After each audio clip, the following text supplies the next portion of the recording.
Bien, bendiciones del Señor para todos.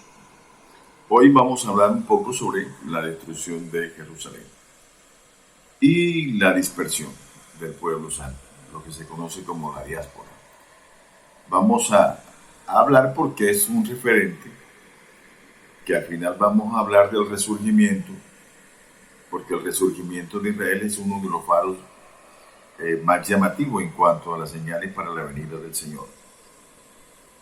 La destrucción de Jerusalén y su templo en el año 70 después de Cristo fue un evento devastador que resultó en la expulsión y dispersión de los judíos por todo el Imperio Romano, marcando el inicio de la diáspora.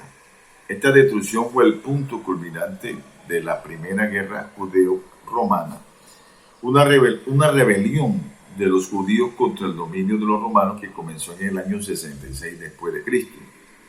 El contexto histórico, la relación entre los judíos y el Imperio Romano había sido tensa durante décadas. Los judíos resistían el control romano, especialmente en cuestiones religiosas, pues consideraban que la dominación romana y la presencia de ídolos violaban su ley y su culto al único Dios. En el 66 después de Cristo, el resentimiento llegó a su punto máximo y estalló una rebelión en Jerusalén y otras partes de Judea.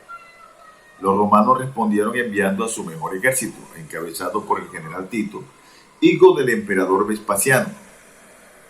Después de una serie de victorias, los romanos sitiaron a Jerusalén en el año 70 después de Cristo. Habían unas profecías que el Señor había dicho sobre Jerusalén, pero se cumplieron en el año 70. El sitio comenzó en abril del 70, durante la celebración de la Pascua judía, cuando muchos judíos habían llegado a Jerusalén para la fiesta. La estrategia romana fue bloquear todos los caminos hacia la ciudad, cortando el suministro de alimentos y agua, lo que resultó en una hambruna extrema dentro de Jerusalén.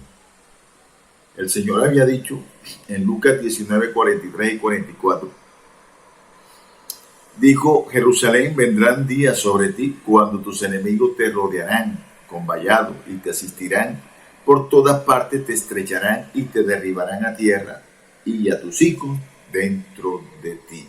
Esto lo había dicho el Señor, lo había profetizado.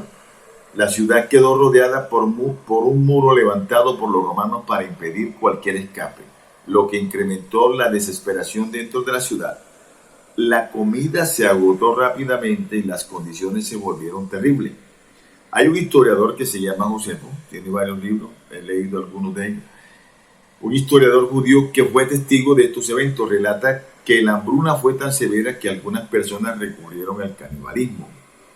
Bueno, que en la antigüedad también había ocurrido algo parecido. El asedio duró 5 meses. En agosto del 70 después de Cristo, los romanos finalmente rompieron las defensas de la ciudad. Tito intentó preservar el templo, pero en medio de la lucha fue incendiado por los soldados. Las llamas destruyeron el segundo templo, que había sido el centro de la vida religiosa judía desde su reconstrucción bajo la dirección de Zorobabel en el año 6 a.C., cuando fueron vueltos de aquellos 70 años que habían durado en Babilonia. La destrucción del templo no solo fue un golpe físico, sino también simbólico. El templo era el lugar donde se realizaban los sacrificios, donde la presencia de Dios se manifestaba. Según la tradición judía, su destrucción cumplió lo que el Señor había dicho, cuando dijo en el capítulo 24, 1 y 2 de San Mateo: ¿no veis todo esto? De cierto os digo que no quedará piedra sobre piedra que no sea removida. El templo fue desmantelado piedra por piedra, como el Señor lo había dicho. ¿Por qué? Porque los romanos pensaban que dentro de las paredes, como era un templo que todos los utensilios, la mayoría era oro y se almacenaba oro para la creación de los mismos, entonces ellos lo destruyeron piedra por piedra, como el Señor Jesucristo lo había dicho. Dice que los romanos masacraron a gran parte de la población en Jerusalén. Según Josefo, más de 1 millón de judíos murieron durante el sitio, aunque algunos historiadores modernos cuestionan la exactitud de esa cifra y estiman que podría haber sido entre 100.000 y 300.000. Muchos de los supervivientes fueron vendidos como esclavos o forzados a trabajar. Ahí nos detenemos, porque después que ocurrió esto, ellos fueron sacados de su tierra. y los esparcieron por todo el mundo. La profecía también decía así, del Antiguo Testamento. Y fueron sacados y tenían bajo pena de muerte, no podían volver ahí. Entonces fue cuando ellos cogieron moradores de los alrededores y los pusieron a vivir en la tierra que les pertenecía a ellos como heredad, que es lo que la lucha que usted oye entre judíos y palestinos, y ellos fueron llevados a vivir ahí y los judíos fueron sacados de su tierra. Eso se conoce como la diáspora. ¿Qué es la diáspora? La dispersión del pueblo judío. Fueron sacados de su tierra.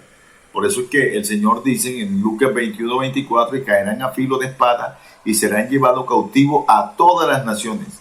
Y Jerusalén será hollada por los gentiles hasta que los tiempos de los gentiles se cumplan. Claro, porque todo estaba predeterminado por Dios. No era eterno el exilio.